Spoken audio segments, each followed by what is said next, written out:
السلام علیکم ورحمۃ اللہ وبرکاتہ. کیا حال ہے سب کا؟ الحمدللہ. نحمده ونصلی علی رسولہ الکریم. اما بعد فاعوذ باللہ من الشیطان الرجیم. بسم اللہ الرحمن الرحیم. رب اشرح لی صدری ویسر لی امری واحلل عقدۃ من لسانی یفقہوا قولی.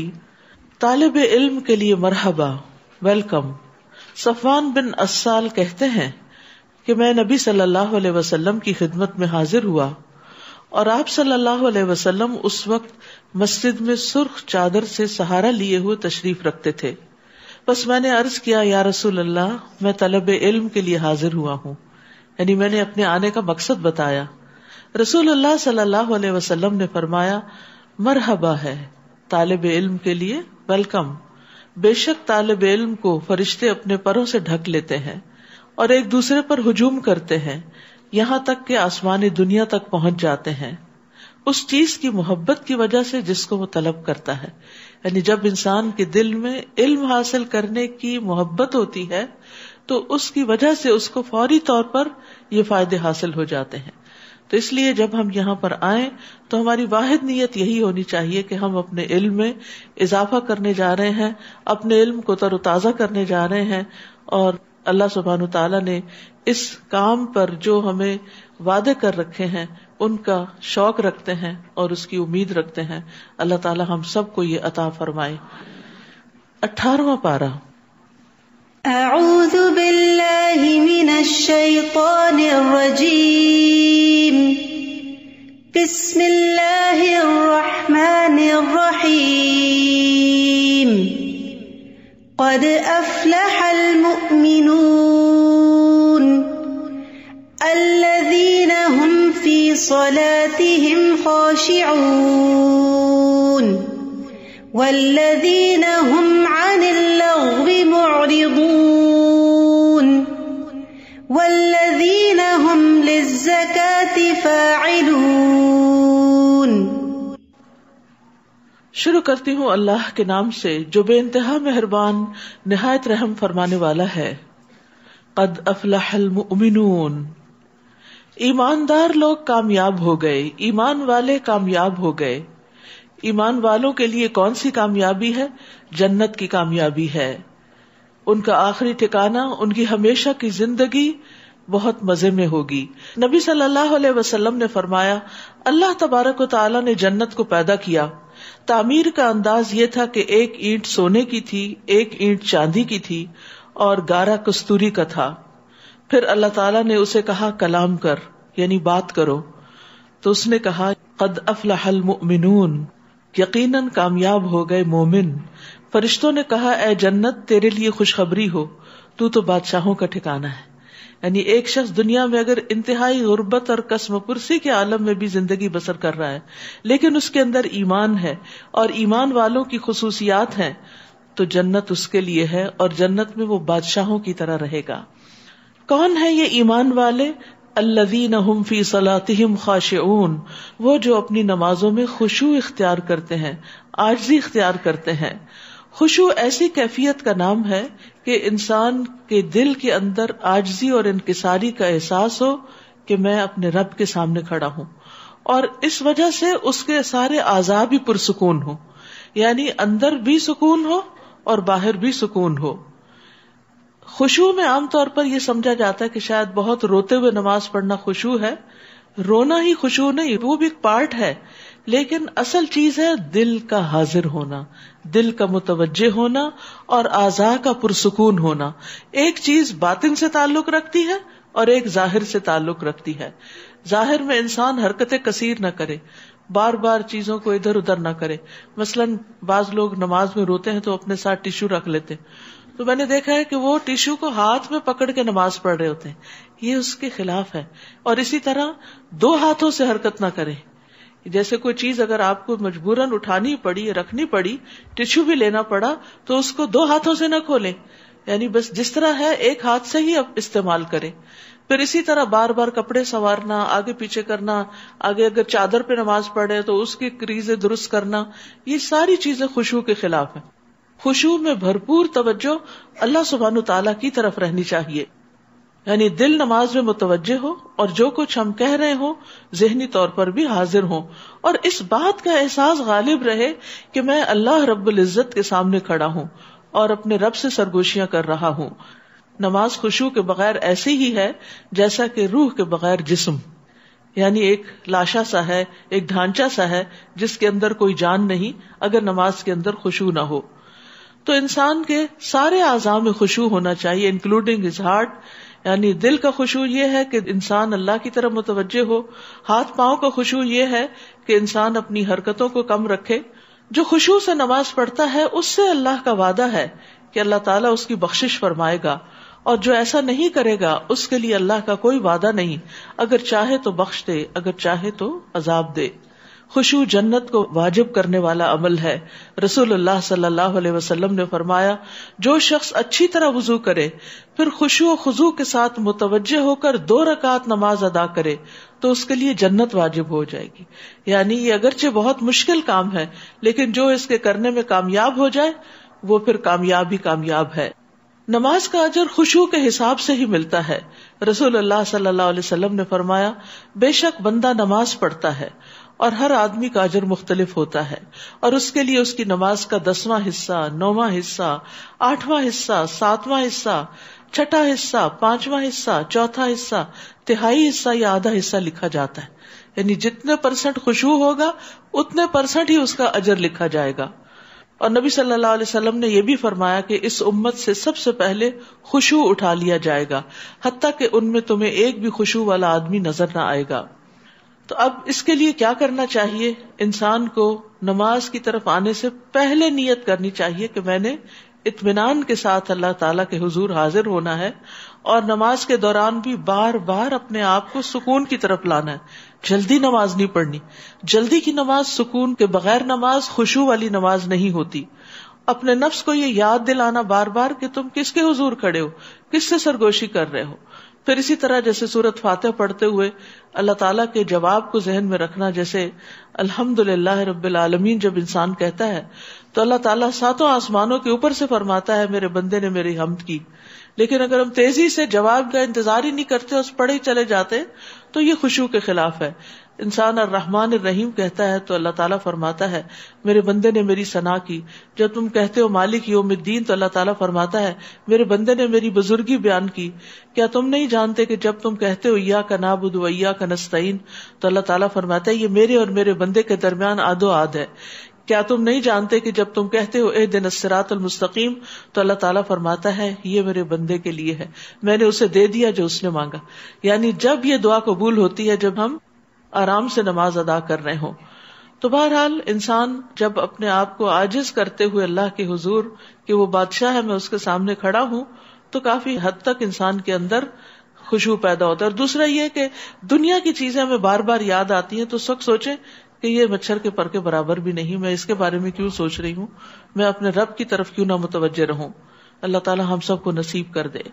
والذین هم عن اللغو معرضون، اور وہ جو بےہودہ باتوں سے دور رہتے ہیں۔ یاد رکھیے نماز میں خشوع تبھی آتا ہے جب انسان عام زندگی میں بےہودہ باتوں سے بچتا ہے، یعنی نماز سے پہلے کی جو کیفیت ہوتی ہے وہ نماز میں ریفلیکٹ کرتی ہے۔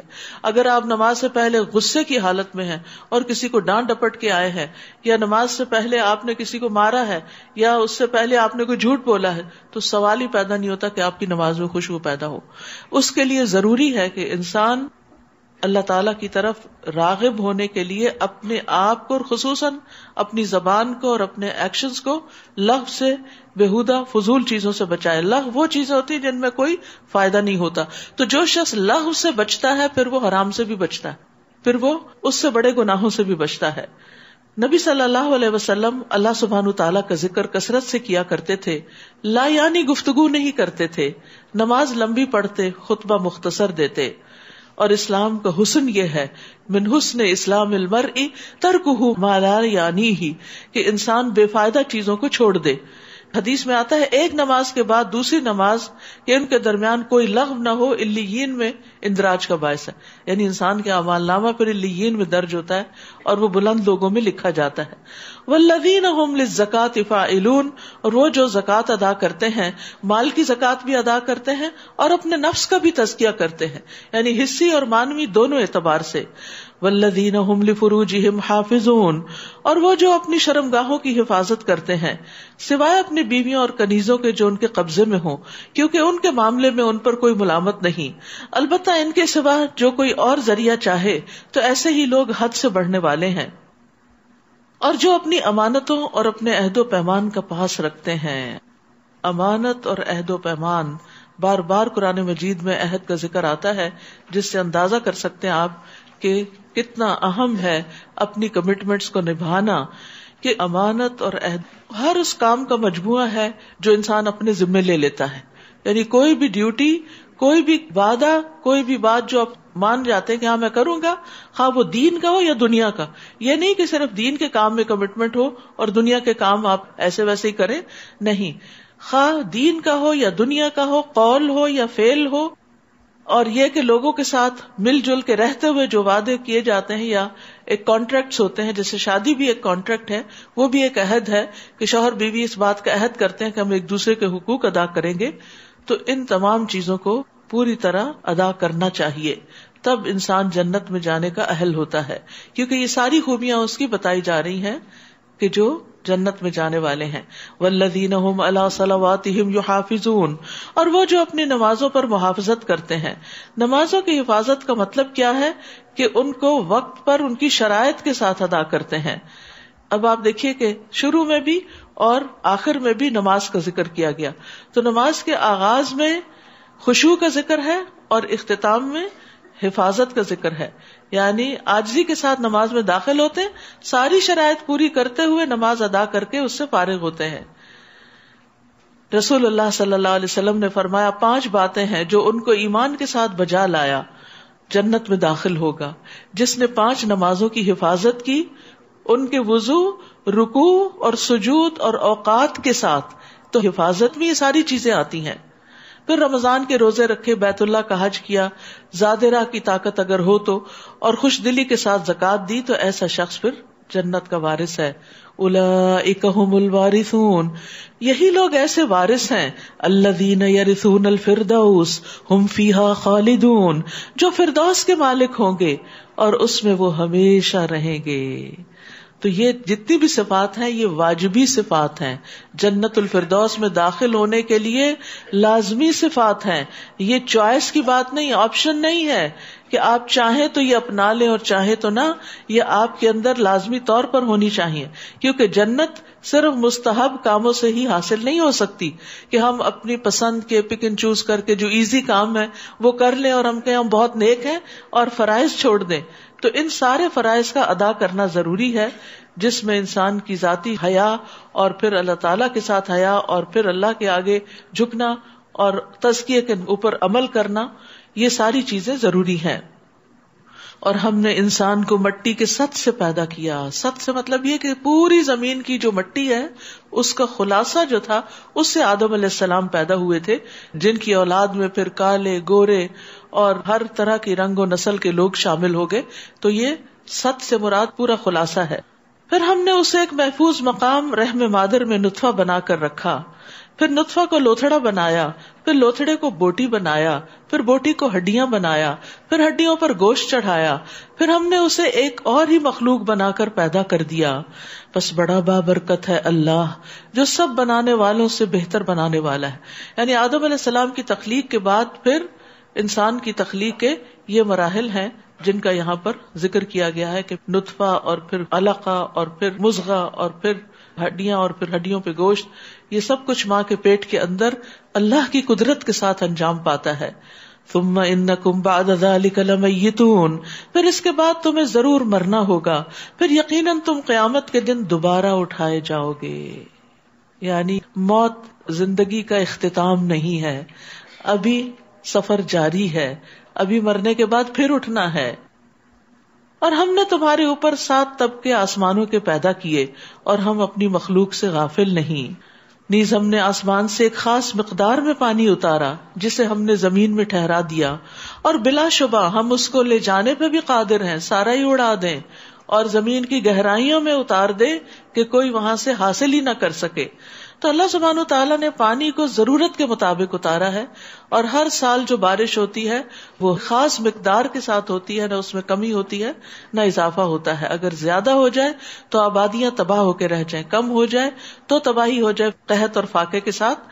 تو یہ بھی اللہ تعالیٰ کی ایک نعمت ہے، اللہ کی رحمت ہے، اس کی قدرت کی علامت ہے کہ اس نے پانی کا یہ کنٹرول اپنے ہاتھ میں رکھا ہوا ہے. پھر ہم نے اس پانی سے کھجوروں اور انگوروں کے باغ پیدا کیے جن سے تمہیں بہت سے پھل حاصل ہوتے ہیں اور انہیں تم کھاتے ہو. اور اسی پانی سے طور سینا سے ایک درخت اگتا ہے جو روغن لیے ہوئے اگتا ہے، زیتون کے درخت کی طرف اشارہ ہے جس کا تیل بہت فائدہ مند ہے اور کھانے والوں کو سالن کا کام دیتا ہے. یعنی زیتون اور زیتون کا تیل دونوں ہی اگر اس تیل میں ڈپ کر کے کھائیں تو بالکل ایسے ہی ہے جیسے آپ کوئی کری کھا رہے ہوں. وَإِنَّ لَكُمْ فِي الْأَنْعَامِ لَعِبْرَةً، نیز تمہارے لیے چوپایوں میں بھی عبرت کا سامان ہے. جو کچھ ان کے پیٹوں میں ہوتا ہے اس میں سے ایک چیز دودھ ہم تمہیں پلاتے ہیں، اور ان سے تمہیں اور بھی بہت سے فوائد حاصل ہوتے ہیں، اور ان میں سے بعض کو تم کھاتے بھی ہو. وَعَلَيْهَا، ان چوپایوں پر، وَعَلَى الْفُلْكِ تُحْمَلُونَ، اور کشتیوں پر تم سوار بھی ہوا کرتے ہو. یعنی اللہ تعالیٰ نے دوہرے دوہرے فائدے تمہارے لیے رکھے کہ یہ جانور تمہارے لیے جہاں کھانے پینے کا سامان فراہم کرتے ہیں، گوشت اور دودھ، وہاں تمہاری سواری کے بھی کام آتے ہیں، جیسے اونٹ ہے، بیل ہے. وَلَقَدْ أَرْسَلْنَا نُوحًا إِلَىٰ قَوْمِهِ، ہم نے نوح علیہ السلام کو اس کی قوم کی طرف بھیجا تو اس نے کہا، اے میری قوم، اللہ کی عبادت کرو جس کے بغیر تمہارا کوئی الہ نہیں، کیا تم ڈرتے نہیں؟ اس کی قوم کے جن سرداروں نے ماننے سے انکار کیا تھا وہ کہنے لگے، یہ تو ہمارے ہی جیسا انسان ہے جو چاہتا ہے کہ تم پر برتری حاصل کرے، اور اگر اللہ چاہتا تو فرشتے نازل کرتا. یہ بات تو ہم نے اپنے آباء و اجداد کے وقتوں میں کبھی سنی ہی نہیں.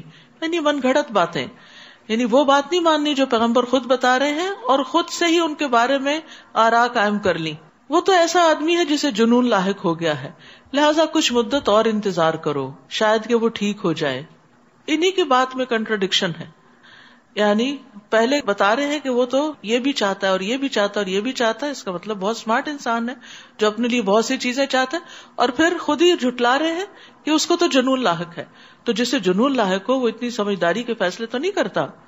نوح علیہ السلام نے دعا کی، رب انصرنی بما کذبون، اے میرے رب ان لوگوں نے جو مجھے جھٹلایا ہے اس پر تو میری مدد فرما. تب ہم نے نوح کی طرف وحی کی کہ ہماری نگرانی میں اور ہماری ہدایات کے مطابق ایک کشتی بناؤ. پھر جب عذاب کے لیے ہمارا حکم آ جائے اور تنور ابلنے لگے تو ہر قسم کے جوڑے سے 2 نر اور مادہ اس کشتی میں بٹھا لینا، اور اپنے گھر والوں کو بھی سوائے ان کے جن کے خلاف پہلے فیصلہ صادر ہو چکا، اور جن لوگوں نے ظلم کیا ہے ان کے بارے میں مجھ سے بات نہ کرنا کیونکہ وہ غرق ہو کر ہی رہیں گے. پھر جب تم اور جو تمہارے ہمراہ ہوں کشتی میں جم کر بیٹھ جاؤ تو کہنا، سب تعریف اللہ کے لیے ہے جس نے ہمیں ظالم لوگوں سے نجات دی. الحمدللہ الذی نجانا من القوم الظالمین. تو دشمن کے نقصان پہنچنے سے سلامتی ملنے پر بھی اللہ کا شکر ادا کرنا چاہیے. وَقُلْ رَبِّ أَنزِلْنِي مُنزَلًا مُبَارَكًا وَأَنْتَ خَيْرُ الْمُنزِلِينَ. اور یہ بھی کہنا، میرے رب مجھے برکت والی جگہ اتار. یعنی ہم اپنا گھر بار سب کچھ چھوڑ کے تو جا رہے ہیں ایک نامعلوم منزل کی طرف، جہاں جا کر ہماری کشتی ٹکے وہ جگہ اور وہ ٹھکانا بھی ہمارے لیے بابرکت ہو جائے، اور تو سب سے بہتر اتارنے والا ہے. تو یہ منزل پر اترتے وقت کی دعا ہے. آپ کسی جگہ ٹریول کر کے جائیں، مثلا یہاں پر آتے ہیں، داخل ہوتے وقت یہ پڑھ سکتے ہیں. کسی بھی نئی جگہ پر جب آپ جاتے ہیں، ایون اپنے گھر بھی جاتے ہیں تو برکت کی دعا کر سکتے ہیں. ان فی ذلک لآیات وان کنا لمبتلین. اس واقعے میں کئی نشانیاں ہیں اور آزمائش تو ہم کر کے ہی رہتے ہیں. پھر ان کے بعد ہم نے ایک اور نسل کو پیدا کیا، اس کا نام یہاں نہیں لیا گیا، لیکن آپ کے بعد جو بھی قومیں آئیں ان کی طرف اشارہ ہے. تو ان کی طرف انہی میں سے ایک رسول بھیجا جس نے انہیں کہا کہ اللہ کی عبادت کرو جس کے سوا تمہارا کوئی الہ نہیں، کیا تم ڈرتے نہیں؟ اور اس کی قوم کے جن سرداروں نے اس دعوت کو ماننے سے انکار کیا اور آخرت کی ملاقات کو جھٹلایا، اور جنہیں ہم نے دنیا کی زندگی میں عیش و آرام دے رکھا تھا، کہنے لگے یہ تمہارے ہی جیسا ایک انسان ہے، وہی کچھ کھاتا ہے جو تم کھاتے ہو، اور پیتا بھی وہی کچھ ہے جو تم پیتے ہو، اور اگر تم نے اپنے ہی جیسے ایک آدمی کی اطاعت کر لی تو پھر تم خسارے میں رہو گے۔ اب انہیں شیطان نے ایک اور بات سجھا دی کہ چونکہ تمہارے جیسا انسان ہے اس لیے اس کی بات نہ مانو۔ حالانکہ زندگی میں انسان بہت مقامات پر ہر چیز صرف اپنی مرضی سے نہیں کرتا۔ مثلاً آپ بیمار ہیں تو کس کی بات مانتے ہیں؟ ڈاکٹر کی بات مانتے ہیں۔ اسی طرح مختلف طرح کے لوگ جن کو اللہ نے علم دے رکھا ہوتا ہے، جب آپ کو اس کے مطابق کوئی حاجت پیش آتی ہے تو اس سے مشورہ لیتے۔ اب تو آپ دیکھیں کنسلٹنسی کی کتنی فیس ہے، اور یہ باقاعدہ ایک پیشہ بن گیا ہے کہ لوگوں کو مختلف کاموں میں، جابز میں، پروفیشنز میں بہتر کرنے کا، بزنس میں بہتر کرنے کا مشورہ دینا، اور اس مشورے کی بڑی قیمت ہوتی۔ تو اسی طرح جس پر اللہ کی طرف سے وحی آتی ہو، انسان اسی کی بات کو نہ مانے، یہ کہہ کر ایک فضول سی دلیل دے کے کہ چونکہ یہ تمہاری طرح کا کھانا پینا کرتا ہے اس لیے اس کی بات مت سنو، اور اگر تم نے اپنے ہی جیسے ایک آدمی کی اطاعت کر لی تو پھر تم خسارے میں ہی رہے۔ کیا تمہیں وہ یہ کہتا ہے کہ جب تم مر جاؤ گے اور مٹی اور ہڈیاں بن جاؤ گے تو تم دوبارہ اٹھائے جاؤ گے؟ یعنی آخرت پر یقین نہیں رکھتے تھے، یہ ان کے لیے بڑی اچنبے کی بات تھی۔ یہ بات تو بعید از عقل اور بعید از قیاس ہے جس کا تمہیں وعدہ دیا جا رہا ہے۔ زندگی تو بس یہی دنیا کی زندگی ہے، ہم مرتے ہیں اور جیتے ہیں، اور ہم ہرگز اٹھائے نہیں جائیں گے۔ اور آج بھی یہ سوچ بہت پائی جاتی ہے کہ بس زندگی یہی دنیا کی زندگی ہے، مرنے کے بعد دوبارہ کوئی جی نہیں اٹھے گا۔ یہ ایک ایسا آدمی ہے جس نے اللہ پر جھوٹ باندھا ہے، اور کبھی ہم اس کی بات نہیں مانیں گے۔ اس رسول نے دعا کی، رب انصرنی بما کذبون، اے رب ان لوگوں نے جو مجھے جھٹلایا ہے تو اس پر میری مدد فرما۔ اللہ تعالیٰ نے فرمایا تھوڑے ہی عرصے بعد یہ اپنے کیے پہ پچھتانے لگیں گے۔ چنانچہ ٹھیک حق کے مطابق ایک ہیبت ناک چیخ نے انہیں آ لیا تو ہم نے انہیں خس و خاشاک بنا کے رکھ دیا، سو ظالم لوگوں کے لیے پھٹکار ہی پھٹکار ہے۔ پھر ان کے بعد ہم نے کئی اور قومیں پیدا کی، کوئی بھی قوم نہ اپنے وقت سے پہلے ختم ہوئی اور نہ اس وقت کے بعد ٹھہر سکی۔ پھر اس کے بعد ہم نے پے در پے اپنے رسول بھیجے، جب بھی کسی قوم کے پاس اس کا رسول آتا تو وہ اسے جھٹلا دیتے، تو ہم ایک قوم کے بعد دوسری قوم کو ہلاک کرتے رہے تاکہ انہیں افسانے بنا دیا۔ سو ان لوگوں پر پھٹکار ہو جو ایمان نہیں لاتے۔ پھر ہم نے موسیٰ اور اس کے بھائی ہارون کو معجزے اور روشن دلیل دے کے بھیجا فرعون اور اس کے سرداروں کی طرف، تو وہ اکڑ گئے، اور وہ تھے ہی سرکش لوگ۔ کہنے لگے کیا ہم اپنے ہی 2 آدمیوں پر ایمان لائیں جبکہ ان کی قوم ہماری غلام ہے۔ وہاں کھانے پینے کا ایشو تھا، یہاں غلامی کا آ گیا کہ ان کی قوم چونکہ ہماری غلام ہے اس لیے ہم ان کی بات نہیں مانیں گے۔ تو یہ بودھی دلیلیں ہیں کسی کی بات نہ سننے کی۔ یعنی جب انسان اپنی خواہشات پہ عمل کرنا چاہتا ہے تو حق بات کرنے والے کے بارے میں کوئی نہ کوئی ایسی بات نکال لیتا ہے کہ جس سے اس کی بات ہی کو رد کر دیا جائے، تاکہ اپنے آپ کو جسٹیفائی کر سکے کہ ہم اس لیے اس کی بات نہیں مان رہے۔ سوچنا یہ چاہیے کہ کسی بھی انسان کی جو مخلص ہو کر آپ کو کوئی حق کی بات کر رہا ہو، نصیحت کر رہا ہو، اور آپ سمجھ بھی رہے ہو کہ یہ بات صحیح کر رہا ہے، لیکن آپ صرف کسی خود ساختہ ریزن کی بنا پر اس کو جھٹلا دیں، اس کی بات کو جھٹلا دیں، تو اس کا کوئی نقصان نہیں ہوگا، یہ جھٹلانے والے کا ہی ہوگا۔ چنانچہ انہوں نے ان دونوں کو جھٹلا دیا تو وہ بھی ہلاک ہونے والوں میں شامل ہو گئے۔ اور ہم نے موسیٰ کو کتاب اس لیے دی تھی کہ لوگ اس سے رہنمائی حاصل کریں، اور ہم نے عیسیٰ ابن مریم کو اور اس کی والدہ کو ایک نشانی بنایا اور ایک ایسے ٹیلے پر جگہ دی جو اطمینان بخش تھی، اور وہاں چشمہ بھی موجود تھا۔ یعنی خاص طور پر ان پر جو انعامات کیے ان کا بھی ذکر ہے یہاں۔ یا ایھا الرسل، سب رسولوں کا ذکر کر کے اجمالی طور پر، مختصر طور پر، پھر سب کو خطاب ہے، کلوا من الطیبات واعملوا صالحا انی بما تعملون علیم۔ سارے پیغمبروں کو یہ ہدایت کی گئی، کیا؟ اے پیغمبروں کی جماعت، پاکیزہ چیزیں کھاؤ اور نیک اعمال کرو، اور جو کچھ تم کر رہے ہو اسے میں خوب جانتا ہوں۔ یاد رکھیے رزق حلال نیک کاموں میں مددگار ہوتا ہے۔ جب انسان کا کھانا حلال ہو جاتا ہے تو اس کی عبادت میں بھی خشوع پیدا ہو جاتا ہے، اور جب انسان کھانے میں اسراف برتتا ہے، غلط چیزیں کھاتا ہے جو اس کی صحت کے لیے نقصان دہ ہوتی ہیں، تو پھر کیا ہوتا ہے؟ انسان کسی کام کا نہیں رہتا، عبادت کے قابل نہیں رہتا۔ تو رزق میں طیب کا اہتمام بھی ضروری ہے. رسول اللہ صلی اللہ علیہ وسلم نے فرمایا اگر تم میں 4 خصائل پائے جاتے ہیں تو تمہیں دنیا کے کسی فائدے سے محرومی کا کوئی افسوس نہیں ہونا چاہیے. امانت کی حفاظت، سچی بات، حسن فطرت اور رزق کی پاکیزگی. یعنی اگر رزق پاک ہو تو پھر تم فکر نہ کرو. بہت بڑا مارکا ہے یا بہت بڑی تم نے ایک چیز اکمپلش کر لی ہے اور بہت بڑے امتحان میں کامیاب ہو گئے ہو، کیونکہ انسان اپنی کمائی کا ایک بڑا حصہ کھانے پر ہی استعمال کرتا ہے. لباس تو سال میں 1 آدھ دفعہ بنتا ہے، یا اسی طرح باقی کوئی آپ چیزیں مہینے میں قسط پے کرتے ہیں، کوئی 6 مہینے میں کرتے ہیں، لیکن کھانا تو روز کا کام ہے. کھانے پر تو ڈیلی سپینڈ کر رہے ہوتے ہیں. تو جس شخص کا کھانا پاک ہو گیا اس کی باقی زندگی بھی اچھی ہو جائے گی. صحابہ کرام ہر ممکن حد تک حرام چیز سے بچتے تھے. نبی صلی اللہ علیہ وسلم بھی بعض اوقات کھانے کی تحقیق کرتے تھے کہ یہ کہاں سے آیا ہے، کیا حلال ہے یا نہیں. وَإِنَّ هَذِهِ أُمَّتُكُمْ أُمَّةً وَاحِدَةً وَأَنَا رَبُّكُمْ فَاتَّقُونِ. اور یہ تمہاری امت ایک ہی امت ہے اور میں تمہارا رب ہوں، لہٰذا مجھی سے ڈرو. پھر لوگوں نے اپنے دین کے کام کو آپس میں ٹکڑے ٹکڑے کر لیا. ہر گروہ کے پاس جو کچھ ہے وہ اس میں مگن ہے، یعنی پک اینڈ چوز کر کے اپنی مرضی اور پسند کی چیزیں اختیار کر لی اور اس پر راضی اور خوش ہو گئے. لہٰذا ان کا قصہ چھوڑو کہ وہ ایک خاص وقت تک اپنی اس مدہوشی میں پڑے رہیں. کیا وہ یہ خیال کرتے ہیں کہ ہم جو انہیں مال اور اولاد دیے جا رہے ہیں تو ہم انہیں بھلائیاں دینے میں جلدی کر رہے ہیں؟ معاملہ یوں نہیں، بلکہ اصل بات کا انہیں شعور ہی نہیں.